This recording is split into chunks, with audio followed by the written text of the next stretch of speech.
Иң элек балалар үзләре белән таныштырды. Укучылар арасында сөз осталары, уен коралларын үзләштерүчеләр, кул осталары шактый.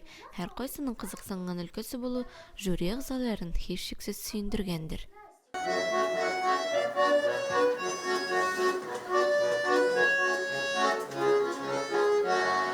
Участвует 11 участников. Они у нас проходят несколько этапов. Первый этап – это у нас визитка, они знакомят себя с собой. Потом у нас знание истории Муслюмовского района, блиц-турнир, знание обо всем на свете. То есть дети за минуту должны ответить наибольшее количество вопросов. Следующий конкурс «Продолжи фразу», то есть как ребенок может сразу спонтанно ответить продолжить какую-то фразу. Фразаны дәвам ит дип аталган этап барышында укучыларга төрле мисаллар китерилде. Егет-кызлар үзләре теләгәнчә җөмлә ахырын уйларга тиеш булды. Туган якны белүдә дә сынатмады укучылар. Блиц сораштыру этабында укучылар 1 минут эчендә мәктәп программасы буенча сорауларга җавап бирде. Сколько цветов у радуги? 7. Правильно.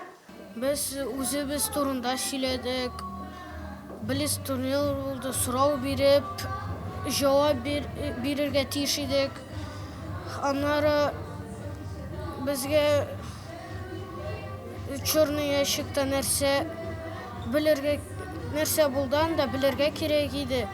Ел укучысы бәйгесенә укучылар, укытучылары һәм әти-әниләре белән бергә алдан әзерләнә. Мәктәптә сайлап алу турын үткәннән соң иң-иңнәре муниципаль этапта катнаша. Ел укучысы конкурсында минем 3 укучым катнаша. Безнең класста барлыгы 26 бала. Без инде балаларны ничек сайладык, аларның киң эрудициясенә карап, билимнәренә карап сайладык балаларны. Алар инде олимпиадаларда да бик күп үзләрен күрсәттеләр.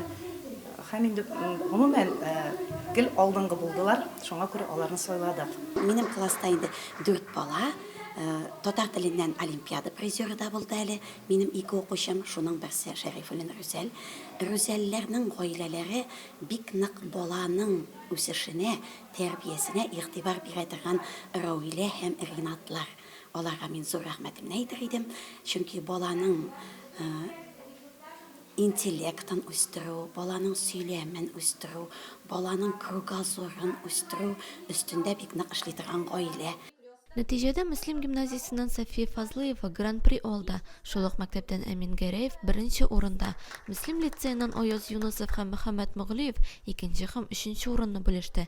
Калган укучылар да төрле номинацияләрдә җиңүче булды. Рәмилә Сәләмова, Динар Нурытдинов, Мөслим телевидениесе.